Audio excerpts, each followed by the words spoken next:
Hello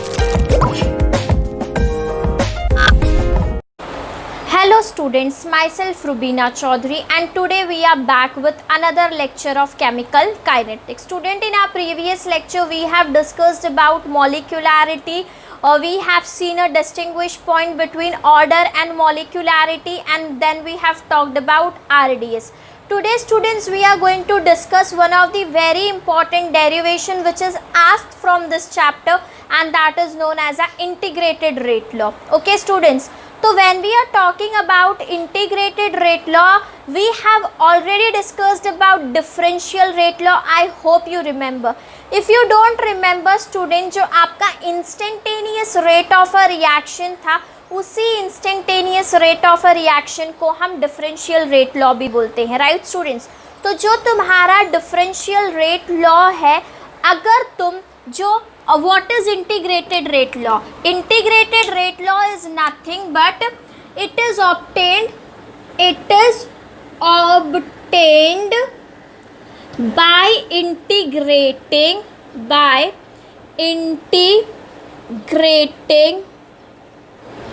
differential rate law. differential rate law, जब तुम differential rate law को integrate कर दोगे तो तुमको इंटीग्रेटेड रेट लॉ मिल जाएगा। Integrated rate law shows relationship between concentration of a reaction and time, और ये हमें रिएक्टेंट कॉन्सेंट्रेशन और उसके टाइम के बारे में भी बताएगा। It tell us about concentration of reactant का कॉन्सेंट्रेशन एंड उसके साथ साथ उसका टाइम के बारे में भी हमें इंफॉर्मेशन यहाँ पे मिलेगी, and this is known as a integrated rate law. तो स्टूडेंट्स, अब जब हम इंटीग्रेटेड रेट लॉ कर रहे हैं तो we are going to do integrated rate law for first order reaction. हमारे बुक में ज़ीरो ऑर्डर और फर्स्ट ऑर्डर ही है। हम अपना इंटीग्रेटेड रेट लॉ कर रहे हैं किसके लिए? फर्स्ट ऑर्डर रिएक्शन के लिए। तो we are going to write down integrated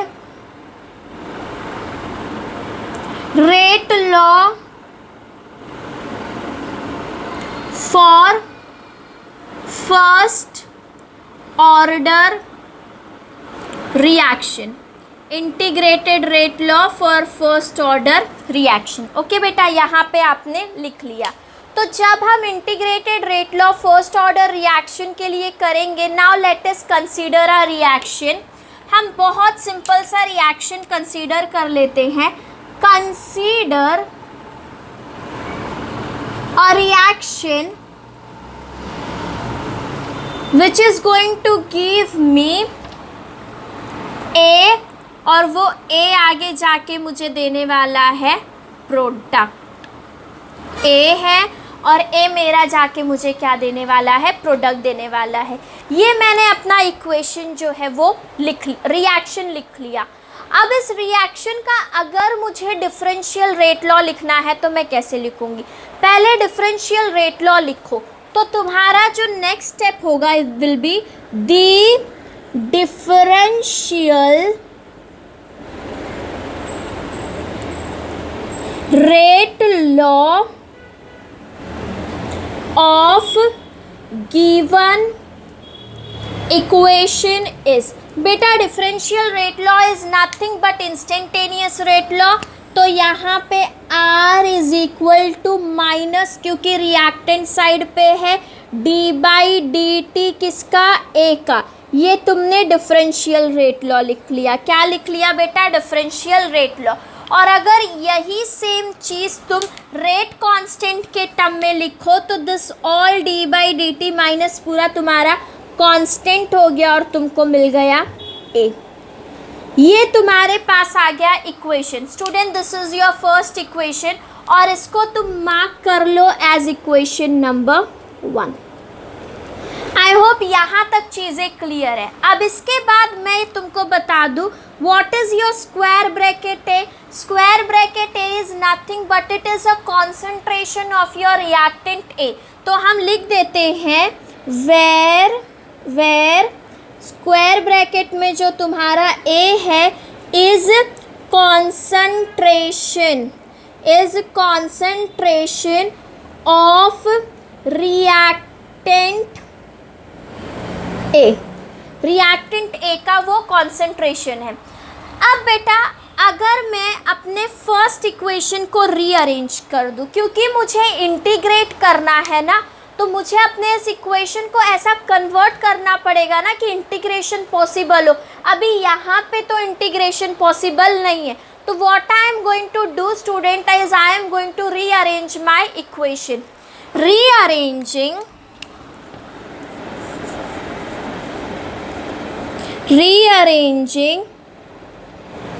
the equation 1।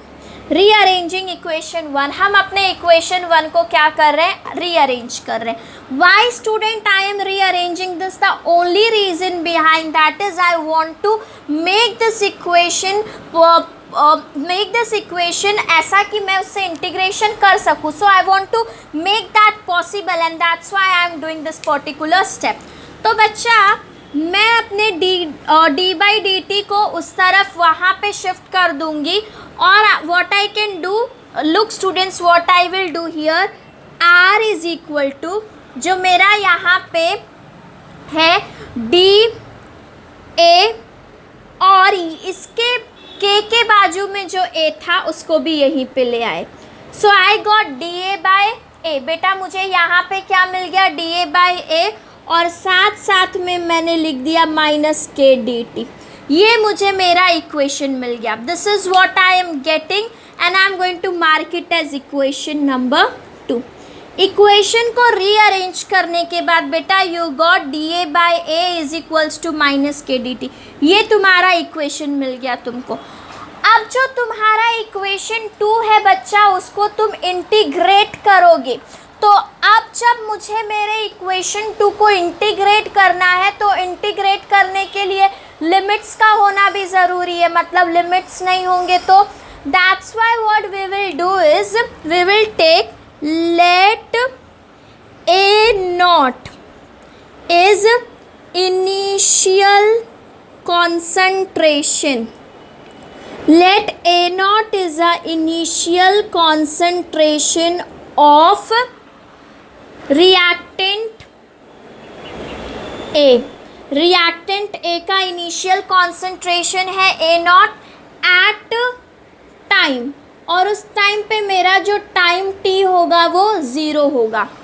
और AT को मैं ले लेती हूँ फाइनल कॉन्सेंट्रेशन या कॉन्सेंट्रेशन आफ्टर टाइम t, तो मैंने फाइनल ले लिया है। Final concentration of reactant A और at time t is equals to t। यहाँ पे मैंने ये t ले लिया। तो बेटा जब मैंने ऐसा किया तो मुझे मेरा लिमिट मिल जाएगा। A नॉट मेरा लोअर लिमिट हो जाएगा, AT मेरा अपर लिमिट हो जाएगा। टाइम के रिस्पेक्ट से 0 मेरा लोअर लिमिट हो जाएगा और T मेरा जो है यहाँ पे अपर लिमिट हो जाएगा।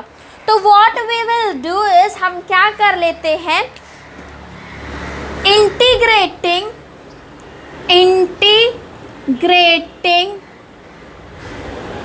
इक्वेशन 2 वी गेट, हम इंटीग्रेट करते हैं इक्वेशन 2 को।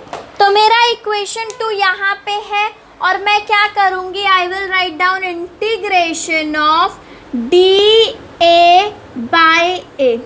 डी ए बाई ए का integration is equals to minus जो बाहर आ गया, के भी बेटा क्या होगा बाहर आ जाएगा, डी टी अंदर रह जाएगा। इंटीग्रेशन की लोअर लिमिट अपर लिमिट 0 से लेके t तक, ये हमने वैल्यूज़ भी सब्स्टिट्यूट कर दिए। इस तरह से मुझे मिल गया मेरा इक्वेशन। अब जब इसको इंटीग्रेट करेंगे बेटा, डी ए बाई ए को हम इंटीग्रेट करेंगे तो we are going to get, let us see what, on integration we get, जब हमने इंटीग्रेट किया हमें मिलेगा dA by a will be nothing but it will be natural log of a, natural log of a। Values अभी भी यहीं पे है a नॉट और at, हमने सब्सटीट्यूट नहीं करी है। माइनस के dt का इंटीग्रेशन बच्चा क्या हो जाएगा, इंटीग्रेशन विल बी t, और यहाँ पे लिमिट्स आ गए 0 से t तक। ये मेरा यहाँ तक इक्वेशन हो गया। अब नेक्स्ट स्टेप में मैं क्या करने वाली हूँ, मैं सब्सटीट्यूट करने वाली हूँ वैल्यूज को।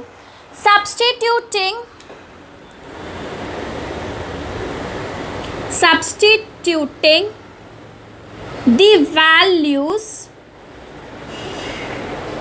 of limits। ओके बेटा, तो जब मैं वैल्यू सब्सटीट्यूट करूंगी I always have upper limit minus lower limit. ln 80 से मैं माइनस कर रही हूँ ln a नॉट, और ये आगे जाके मुझे दे रहा है k t माइनस ज़ीरो। अब बेटा जो मेरा ln 80 माइनस a नॉट था, क्या मैं इसको और इस तरह से लिख सकती हूँ, और जैसे कि log a minus log b होता है तो तुम उसको log a बाई b भी लिख देते हो, तो बिल्कुल वही हम करेंगे। We are going to write down ln a t by a not, this is another thing, और यहाँ पे आ गया मेरा K T minus zero will be nothing but K T. तो मैंने यहाँ पे ये फॉर्म लिख दिया, मेरे पास ये इक्वेशन आ गया। इसको मार्क कर लो as equation number 3, mark it as your equation number 3। Students यहाँ तक आपने कर लिया है, एक बार देख लो हम थ्रू आउट क्या कर रहे हैं बेटा। तो हम अपने एक फर्स्ट ऑर्डर रिएक्शन लिया, उसका डिफरेंशियल लिखा, डिफरेंशियल रेट लॉ लिखा, रेट कांस्टेंट के टर्म्स में लिखा, हमें जो इक्वेशन मिला था हमने उस इक्वेशन को इंटीग्रेट किया, इंटीग्रेट करके वैल्यूज आई और फिर मैंने उसको इस फॉर्म में लिख दिया। अब बेटा what I can do is, अगर मुझे k चाहिए, if I want this equation in the form of k, what is my next step going to be, मैं k को इस तरफ शिफ्ट कर दूँ। What I can do is मैं k को इस तरफ शिफ्ट कर देती हूँ, so that what I will get here is, और you can simply do बच्चा, तुम पहले अपने सारे टर्म्स को उधर लेके जाओ। तो हम लोग सबसे पहले क्या करेंगे, k इज इक्वल्स टू, मेरा यहाँ पे आ गया 1/t which is my time, और उसके साथ साथ में we will write down natural log जो यहीं पे है।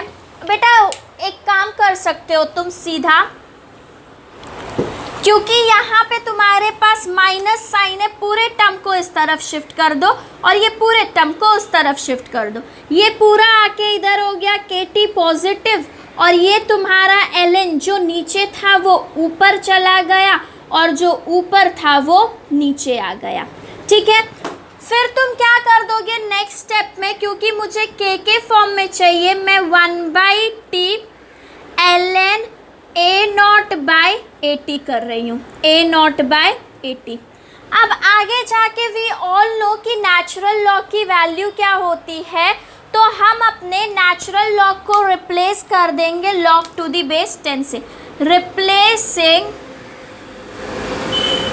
ln by 2.303 log to the base 10। तो अब तुम्हें क्या मिल जाएगा, k is equals to 2.303 t log to the base 10 a not by 80। Okay बेटा, तुमको ये इक्वेशन मिल गया 2.303 t log to the base 10 a not by 80, और यही तुम्हारा फाइनल इक्वेशन है फॉर इंटीग्रेटेड रेट लॉ का, जहाँ पे तुम्हारा a not standing for initial concentration and at is standing for final concentration. So we are getting two part initial concentration मिल गया हमें और उसके साथ साथ में हमें मिल गया फाइनल कॉन्सेंट्रेशन। ओके बेटा, तो यहाँ पे ये पार्ट हमारा हो गया, यहाँ पे हमने अपना इंटीग्रेटेड रेट लॉ कंप्लीट कर लिया। स्टूडेंट्स एक बार देख लो हमने क्या किया है, हमने कुछ भी नहीं किया, हमने डिफरेंशियल रेट लॉ को रीअरेंज किया, फिर उसके बाद हमने उसको इंटीग्रेट किया और इंटीग्रेट करके वैल्यूज़ को पुट कर दिया। स्टूडेंट्स यहाँ पे हमारा इंटीग्रेटेड रेट लॉ कंप्लीट हो जाता है। इसके दो और फॉर्म्स हैं जो हम आगे जाके अपने नेक्स्ट लेक्चर में कंप्लीट करेंगे। तो बेटा अगर मैं यूनिट के बारे में बात करूं कि यूनिट क्या होगा तुम्हारे इस इक्वेशन का, यूनिट कैसे निकालोगे? ये A0/80 दोनों के दोनों का यूनिट सेम होगा मोलैरिटी के टर्म्स में, तो दोनों के दोनों अपने आप को क्या कर लेंगे बेटा, कैंसिल कर लेंगे। तो योर यूनिट इज 1/टाइम के लिए सेकेंड ले सकते हैं, 1/सेकेंड, तो it will B second inverse. Okay बच्चा, तो हमारा जो यूनिट होगा यहाँ पे ये सेकेंड इनवर्स हो सकता है, मिनट्स में लिखे तो मिनट इनवर्स हो सकता है, आवर्स में लिखे तो it will be hours inverse. तो ये हमारा यूनिट हो गया when we are talking about K. इस तरह से हमने इंटीग्रेटेड रेट लॉ को ऑब्टेन कर लिया है। आगे जाके स्टूडेंट हम एक नेक्स्ट डेरिवेशन करने वाले हैं और वो डेरिवेशन है half life of a integrated rate law. But अगर आपसे पूछा जाए इंटीग्रेटेड रेट लॉ, ये एग्जाम्स में पूछा जाता है, sometime this derivation comes for 3 marks, और ये जो तुम्हारे पास फॉर्मूला है इस फॉर्मूले के बेसिस पे हमें न्यूमेरिकल्स भी है जो हम आगे जाके इसी चैप्टर में कवर अप करने वाले।